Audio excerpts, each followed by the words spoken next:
August 26ರಂದು ನಡೆಯಲಿರುವ ಈದ್ ಮಿಲಾದ್ ಹಬ್ಬವನ್ನು ಶಾಂತಿ ಮತ್ತು ಸೌಹಾರ್ದತೆಯಿಂದ ಆಚರಿಸಲು ರಾಜ್ಯದ ವಿವಿಧೆಡೆ ಪೊಲೀಸ್ ಇಲಾಖೆಯ ನೇತೃತ್ವದಲ್ಲಿ ಶಾಂತಿ ಸಭೆಯನ್ನು ನಡೆಸಲಾಗಿದೆ. ಅಂದಹಾಗೆ ಬಿಸಿಲನಗರಿ ರಾಯಚೂರು ಜಿಲ್ಲೆಯ ಶಿರವಾರ ತಾಲೂಕಿನ ಕವಿತಾಳ ಪೊಲೀಸ್ ಠಾಣೆಯಲ್ಲಿ ಡಿಎಸ್ಪಿ ಚಂದ್ರಶೇಖರ್ ನಾಯಕ್ ಅವರ ನೇತೃತ್ವದಲ್ಲಿ ಸಭೆ ನಡೆಯಿತು. ಈ ಸಭೆಯಲ್ಲಿ ಸೌಹಾರ್ದತೆಗೆ ಧಕ್ಕೆ ತರುವ ಅಥವಾ ಪ್ರಚೋದನಕಾರಿ ಸಂದೇಶಗಳನ್ನು ಹಂಚಿಕೊಳ್ಳುವವರ ವಿರುದ್ಧ ಕಠಿಣ ಕಾನೂನು ಕ್ರಮಕ್ಕೆ ಸೂಚಿಸಲಾಗಿದೆ. ಈ ಸಂದರ್ಭದಲ್ಲಿ ಸೈಯದ್ ಅಬ್ದುಲ್ ರಜೂಲ್ ಖಾದ್ರಿ, ದಣಿ ಹಾಜಿ ಕಾಜಿ ಸಂಶುದ್ದೀನ್ ಸಾಬ್, ದಣಿ ಸೈಯದ್ ಅಜಂ ಪಾಷಾ, ದಣಿ ಮಾಜಿ ಗ್ರಾಮ ಪಂಚಾಯತ್ ಸದಸ್ಯರು ಯಮನಪ್ಪ ದಿನ್ನಿ, ಗಿರಿಯಪ್ಪ, ಕಿರಿಲಿಂಗಪ್ಪ, ತಿಪ್ಪಯ್ಯ ಸ್ವಾಮಿ ಮೌಲಾಲಿ ಉಪಸ್ಥಿತರಿದ್ದರು. ಉಪಾಧೀಕ್ಷಕರಾದಂತಹ ಶ್ರೀ ಚಂದ್ರಶೇಖರ್ ಸಾಹೇಬ್ರೆ ಹಾಗೂ ಸಿರ್ವಾರ್ ವೃತ್ತದ ಸಿಪಿಐ ಅವರಾದಂಥ ಶ್ರೀ ಶಶಿಕಾಂತ್ ಸಾಹೇಬ್ರೆ ಹಾಗೂ ಈ ಕವಿತಾಳ್ ಪೊಲೀಸ್ ಠಾಣೆಯ PSI ಅವರಾದಂಥ ಶ್ರೀ ಅಜ್ಮೇರ್ ಸಾಹೇಬ್ರೆ ಹಾಗೂ ಪತ್ರಕರ್ತ ಬಂಧುಗಳೇ, ನನ್ನ ಆತ್ಮೀಯರೇ, ಊರಿನ ಗಣೇಶ ಚತುರ್ಥಿ ಹಬ್ಬದ ಅಂಗವಾಗಿ ಈ ಒಂದು ಶಾಂತಿ ಸಭೆಯನ್ನು ಹಮ್ಮಿಕೊಂಡು ಇಲ್ಲಿ ಎಲ್ಲ ಸರ್ವಧರ್ಮದ ಜನರಿಗೆ ಆಹ್ವಾನ ಕೊಟ್ಟಿರೋದು ನಿಜವಾಗ್ಲೂ ಇದೊಂದು ಇನ್ನಷ್ಟು ಗಟ್ಟಿಗೊಳಿಸುವಂತಹ ಕಾರ್ಯವನ್ನು ಪೊಲೀಸ್ ಇಲಾಖೆ ಮಾಡಿದಾರೆ ಅಂತ ಹೇಳಿ ನಾನು ಈ ಸಂದರ್ಭದಲ್ಲಿ ಹೇಳಲಿಕ್ಕೆ ಇಷ್ಟಪಡ್ತೀನಿ. ಈ ಒಂದು ಶಾಂತಿ ಸಭೆಯಿಂದ ಎಲ್ಲರೂ ಸೇರಿ ಒಂದು ಎಲ್ಲ ಧರ್ಮಗಳು ಶಾಂತಿನೇ ಸಾರ್ತವೆ, ಎಲ್ಲ ಧರ್ಮಗಳು ಶಾಂತಿಯ ಸಾರವನ್ನೇ ಸಾರ್ತವೆ ಅನ್ನೋದನ್ನ ಈ ಪೊಲೀಸ್ ಇಲಾಖೆ ಒತ್ತಿ ಒತ್ತಿ ಒತ್ತಿ ಒತ್ತಿ ಹೇಳ್ತಾ ಇದೆ. ಪ್ರತಿ ಯಾವುದೇ ಹಬ್ಬ ಇಲ್ಲಿ ಇರಲಿ ಅದರಲ್ಲಿ ಶಾಂತಿ ಸಭೆ ಹಮ್ಮಿಕೊಂಡು ನೀವೇ ಹಾಗೆ ಕಚ್ಚಾಡಬೇಡ್ರಿ, ನೀವು ಶಾಂತಿಯಿಂದ ಸೌಹಾರ್ದತೆಯಿಂದ ನಿಮ್ಮ ಆಚರಣೆಗಳನ್ನು ಆಚರಣೆ ಮಾಡ್ರಿ ಅಂತ ಹೇಳಲಿಕ್ಕೆ ಈ ಶಾಂತಿ ಸಭೆಯನ್ನು ಹಮ್ಮಿಕೊಳ್ತಾ ಇದ್ದಾರೆ. ನಮ್ದು ಈದ್ ಮಿಲಾದ್ ಹಬ್ಬನ ಯಾರಿಗೂ ಉಪಯೋಗ ಮಾಡಲಿಕ್ಕೆ ಅನುಮತಿ ಕೊಡ್ತಾ ಇಲ್ಲ. ಆಮೇಲೆ ಟ್ರಾಫಿಕ್ ಸಮಸ್ಯೆನೂ ಸಹ ವಾಹನಗಳ ಸಂಚಾರ ಸುಗಮವಾಗಿ ಸಾಗಲಿಕ್ಕೆ ನಾವು ಪ್ರತ್ಯೇಕವಾದಂಥ ದಾರಿಯಲ್ಲಿ ಹೋಗಿ ವಾಹನಗಳಿಗೆ ಸುಗಮವಾಗಿ ಸಾಗಲಿಕ್ಕೆ ಅವಕಾಶ ಮಾಡಿಕೊಡ್ತೀವಿ.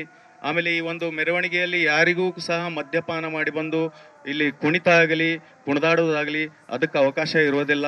ಈ ಬಗ್ಗೆ ನಾವು ಎಲ್ಲರಿಗೂ ಸಹ ಈ ಆಲ್ರೆಡಿ ನಾವು ಶುಕ್ರವಾರ ಪ್ರೇಯರಲ್ಲಿ ಇರ್ಬೋದು, ನಾವು ವಾಟ್ಸಪ್ ಗ್ರೂಪ್ಗಳಲ್ಲಿ ಇರ್ಬೋದು, ಎಲ್ಲರಿಗೂ ನಿರ್ದೇಶನಗಳನ್ನು ಕೊಟ್ಟಿದ್ದೀವಿ. ಆಮೇಲೆ ನಮ್ಮಲ್ಲಿ ಸಹ ವಾಲಂಟಿಯರ್ಸ್ಗಳಿದ್ದಾರೆ. ಅವರು ಯಾವುದೇ ಒಂದು ಯಾಗ ಕಿಡಿಗೇಡಿಗಳು ಇರ್ತವೆ, ಸುಮ್ಮನೆ ಅದನ್ನು ನಾವು ಬದ್ಧವಾಗಿ ಪಾಲನೆ ಮಾಡ್ತೀವಿ. ಈ ಹಬ್ಬ ಕೇವಲ ಕೌತಾಳಲ್ಲ, ಕೇವಲ ರಾಯಚೂರು ಜಿಲ್ಲೆ ಕರ್ನಾಟಕ ಅಷ್ಟೇ ಅಲ್ಲ, ಪೂರ್ವದಿಂದ ಹಿಡಿದು ಪಶ್ಚಿಮದವರೆಗೆ, ದಕ್ಷಿಣದಿಂದ ಹಿಡಿದು ಉತ್ತರದವರೆಗೆ ಇಡೀ ಪ್ರಪಂಚದಾದ್ಯಂತ ಅತಿ ವಿಜೃಂಭಣೆಯಿಂದ ಅತಿ ಶಾಂತಿಯಿಂದ ಆಚರಣೆ ಮಾಡ್ತಾ ಇದ್ದಾರೆ. ನಾವು ಸಹ ಅದೇ ಥರ ಆಚರಣೆ ಮಾಡ್ತೇವೆ. ಆಮೇಲೆ ನೆಕ್ಸ್ಟ್ ಈ ಹಬ್ಬದ ವಿಶೇಷತೆ ಏನಂದರೆ, ನಮ್ಮ ಪ್ರವಾದಿ ಮೊಹಮ್ಮದ್ ಸಲ್ಲಲ್ಲಾಹು ತಾಲಾ ಅಲೈಹಿ ವಸಲ್ಲಂರ ಹುಟ್ಟ ಹಬ್ಬ. ಅವರು ಹುಟ್ಟಿರೋದೇ ಶಾಂತಿ ಸಾರಲಿಕ್ಕೆ. ಅವರು ಹುಟ್ಟಕ್ಕಿಂತ ಮುಂಚೆ ಅರಬ್ಬಲ್ಲಿ ಎಷ್ಟು ತಾವೆಲ್ಲ ಓದಿರ್ಬೋದು, ಬರಗಾಲ ಪೀಡಿತವಾಗಿತ್ತು. ಅಲ್ಲಿ ಹೆಣ್ಮಕ್ಳಿಗೆ ಜೀವಂತವಾಗಿ ಸುಡಲಾಗ್ತಾ ಇತ್ತು. ಅಲ್ಲಿ ಜಾತಿ ವ್ಯವಸ್ಥೆ ಇತ್ತು. ಆಮೇಲೆ ಅಲ್ಲಿ ಕರಿಯ ಬಿಳಿ 1501ನೇ ಇಸ್ವಿಯಲ್ಲಿ ಇಡೀ ಪ್ರಪಂಚದಾದ್ಯಂತ ಇಸ್ಲಾಂ ಧರ್ಮ ಹರಡಿಕೊಂಡಿದೆ.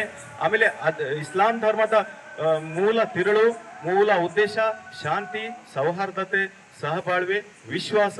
ಆಮೇಲೆ ಇಲ್ಲಿ ಎಲ್ಲರೂ ಸಮಾನರು ಎಂಬ ಒಂದು ವಿಶ್ವಾಸವನ್ನು ನಾವು ಇಡೀ ಪ್ರಪಂಚಕ್ಕೆ ಸಾರ್ತಾ ಬಂದಿದ್ದೇವೆ. ಇನ್ಶಾಲ್ಲ ಮುಂದೆನೂ ಸಹ ಸಾರುತ್ತೇವೆ.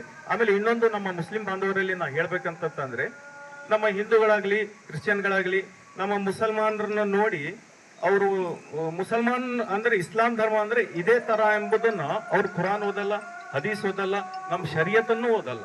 ಅವ್ರು ಕೇವಲ ನಮ್ಮ ಮುಸಲ್ಮಾನನ ನಡವಳಿಕೆ, ನಮ್ಮ ಮುಸಲ್ಮಾನನ ವೇಷಭೂಷಣ, ನಮ್ಮ ಮುಸಲ್ಮಾನನ ನೋಡಿ ಅವ್ರು ಇಸ್ಲಾಂ ಧರ್ಮದ ತಿರುಳು ಏನಪ್ಪಾ ಅನ್ನೋದನ್ನ ನಮ್ಮನ್ನು ನೋಡೇ ಅವ್ರು ತಿಳ್ಕೊಂತಾರೆ. ಹಂಗಾಗಿ ಎಲ್ಲರೂ ಈ ಮೆರವಣಿಗೆಯಲ್ಲಿ ಏನೈತೆ, ನಾವು ಕೇವಲ ನನ್ನ ವೈಯಕ್ತಿಕ ಹೆಸರು, ನಾನು ನೂರಾಗಿ, ನಾನು ಒಬ್ಬ ದಣಿಯಾಗಿ ನಡೀತಾ ಇಲ್ಲ. ನಾನು ಇಡೀ ಧರ್ಮದ ಪ್ರಚಾರಕನಾಗಿ, ಇಡೀ ಧರ್ಮದ ಒಂದು ಪ್ರತಿಬಿಂಬವನ್ನು ನನ್ನ ಮುಖದ ಮೇಲೆ ನಂತಾ ಇದ್ದೀನಿ ಎಂಬ ಭಾವನೆಯನ್ನು ತಮ್ಮ ಮನದಲ್ಲಿ ಇಟ್ಕೊಂಡು ಈ ಮೆರವಣಿಗೆಯಲ್ಲಿ ಎಲ್ಲರೂ, ಕೇವಲ ಮುಸಲ್ಮಾನರಲ್ಲ, ಹಿಂದೂಗಳು ಬರಲಿ, ಎಲ್ಲರೂ ನಮ್ಮವರೇ, ಎಲ್ಲರೂ ಈ ಒಂದು ಹಬ್ಬದಲ್ಲಿ ಬರೀ ಈ ಮೆರವಣಿಗೆಯಲ್ಲಿ ಭಾಗವಹಿಸ್ರಿ. ತಮ್ಮದೇ ಆದ ಪಾತ್ರವನ್ನು, ತಮ್ಮದೇ ಆದ ಒಂದು ಸಹಬಾಳ್ವೆಯ ಸಂದೇಶವನ್ನು ಈ ನಮ್ಮ ಮೆರವಣಿಗೆಯಲ್ಲಿ ಭಾಗವಹಿಸುವ ಮೂಲಕ ಇಡೀ ರಾಜ್ಯಕ್ಕೆ, ಇಡೀ ಜನತೆಗೆ ನೀಡಲಿ ಅಂತ ಹೇಳುತ್ತಾ ನನಗೆ ಮಾತಾಡಲಿಕ್ಕೆ ಅವಕಾಶ ಮಾಡಿಕೊಟ್ಟಂತಹ ಮಾನ್ಯ ಕಾರ್ಯಕ್ರಮದ ಅಧ್ಯಕ್ಷತೆ ವಹಿಸಿರುವ DSP ಸಾಹೇಬರಿಗೆ ಹಾಗೂ ತಮ್ಮ ಎಲ್ಲರಿಗೂ ವಂದನೆಗಳನ್ನು ಅಭಿನಂದನೆಗಳನ್ನು ಸಲ್ಲಿಸುತ್ತಾ ನನ್ನ ಮಾತುಗಳನ್ನು ಮುಗಿಸುತ್ತೇನೆ. ಜೈ ಹಿಂದ್, ಜೈ ಕರ್ನಾಟಕ. ಅಲ್ಹಮ್ದುಲಿಲ್ಲಾಹಿ ರಬ್ಬಿಲ್ ಆಲಮೀನ್.